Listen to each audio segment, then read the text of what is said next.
Fala galera, bem-vindo à nossa primeira aula aqui na RGB.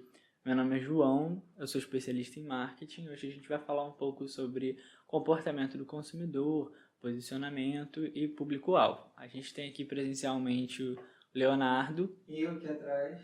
Ele vai participar da nossa aula aqui e vai interagir com a gente. Então, o primeiro aspecto que eu queria comentar é o aspecto demográfico do público-alvo. É importante você ter isso bem montado na sua cabeça. Por quê? Se você tem um público mais jovem, você tem que entender o comportamento e a linguagem dos jovens e das regiões também. No curso a gente vai focar muito na parte digital.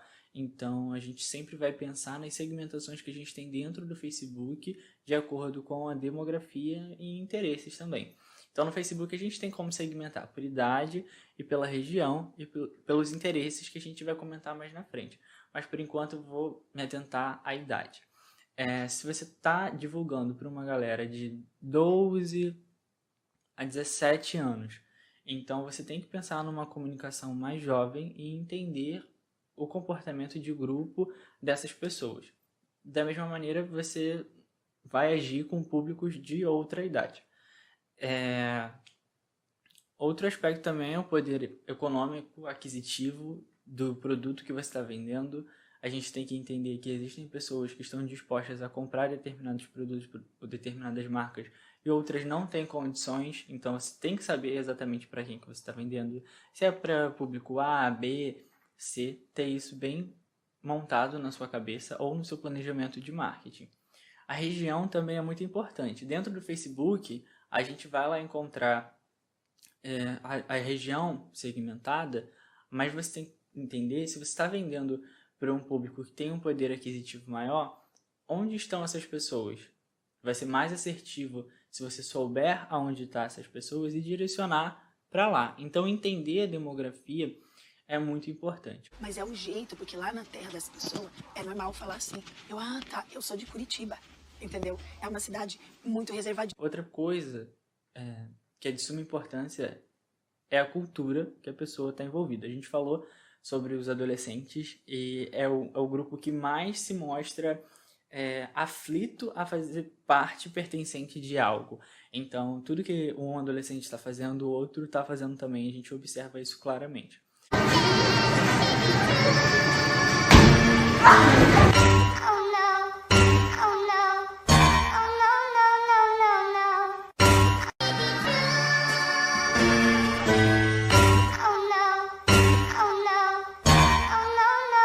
Só que a gente tem padrões comportamentais, a gente herda padrões comportamentais o tempo todo. Da sociedade que a gente está inserida, do bairro, da cidade, dos nossos pais, a gente sofre esse tipo de influência. Então, entender essas influências externas ao nosso público é importante. Então, a linguagem, como é que a gente vai falar com essa pessoa, de forma que ela compreenda a mensagem que eu quero transmitir. Se a gente conseguir essa conexão, fica mais fácil a gente tentar vender algo futuramente. Outro fato é a percepção e é como a gente vai chamar a atenção dessas pessoas. A gente vai disponibilizar aqui para vocês materiais para baixar, assuntos mais aprofundados, tanto sobre demografia, com diversas perguntas para você responder a respeito do seu público, para poder você compreender melhor, e estudos aprofundados sobre o comportamento do consumidor, que vem muito antigo. A gente tem teorias psicanalíticas, teorias de pirâmide, de consumo, mas o que a gente utiliza hoje é os 5 sentidos da pessoa. Então, ele vem através da percepção. A gente tem o tato, a gente tem o olfato, a gente tem a visão. Mas o que a gente tem? A audição, tá faltando um. Tá bom. Mas o importante é que, eu vou falar um pouco do meio físico, mas não é o nosso foco. No meio físico, a gente vai ter como fazer uma degustação. Era paladar. Então, a pessoa ela vai pegar o seu produto, ela vai sentir o gosto. A probabilidade dela comprar é muito grande. Porque quando você estimula mais de um sentido, a lembrança dentro da nossa cabeça é muito maior. Então, a gente tem que estimular os sentidos das pessoas. A única maneira da gente fazer isso dentro das redes sociais é através de imagens e som. Então, a gente tem visto cada vez mais campanhas utilizando áudios ou celebridades. É importante também você entender o seu público para saber qual celebridade ou qual influencer vai conectar melhor com ele. Vou dar um exemplo. Estava nas redes sociais passando e eu vi o Pinguim do Ponto Frio dançando com uma banda que eu gosto. Aquela imagem me chamou atenção e aquilo ficou na minha memória, porque ele sabe e entende bem os meus gostos. Ele consegue identificar, traçar um perfil de consumo, de consumidor, e ele consegue divulgar essa campanha de uma maneira muito mais assertiva. Eu olhei aquela campanha e eu não esqueci mais.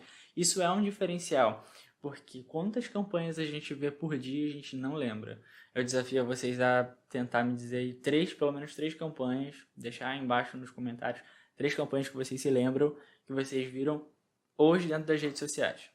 Então, utilizar de artifícios visuais, como cores diferentes, e se destacar da sua concorrência. Outro aspecto também é a gente usar o nosso posicionamento sempre, frisando as qualidades da nossa marca para ficar na mente do consumidor. Quando a gente olha para o McDonald's, a gente identifica um padrão de cores, não precisa estar escrito McDonald's. A gente vê a logo amarelo e vermelho e a gente sabe o que a gente vai encontrar ali dentro.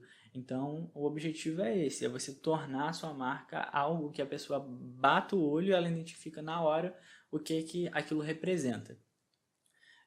Um outro aspecto também interessante tem a ver com o Pinguim do Ponto Frio, é a distorção. A gente vê muitas propagandas com a distorção visual. Eu também vi recentemente, vou ver se eu boto todos os links das propagandas que eu assisti, que eu fiquei na memória, da Tata Werneck sendo atacada pelo estômago dela. Isso, gente. Se o estresse do dia a dia causa aquela queimação, chegou o novo leite de magnésia Eno. No comercial do Eno. Não significa que exista um estômago gigante. Quando a gente olha para aquilo, a gente entende na hora que ela estava passando mal do estômago. Então, toda essa codificação de informações faz a gente reter mais na nossa cabeça o que a marca queria passar. Outras campanhas relacionadas a isso que eu já vi, que é um chiclete gigante na rua, ou um cigarro gigante na rua, não necessariamente foi ótimo, não é um gigante que jogou lá. A gente bate o olho naquilo e entende que o lixo é prejudicial. Então, a gente codifica as informações. E é importante a gente criar um máximo de contraste para se destacar da concorrência. Na próxima aula, a gente vai se aprofundar mais sobre esse assunto, falar sobre o tom da marca e falar mais aprofundado sobre o consumidor.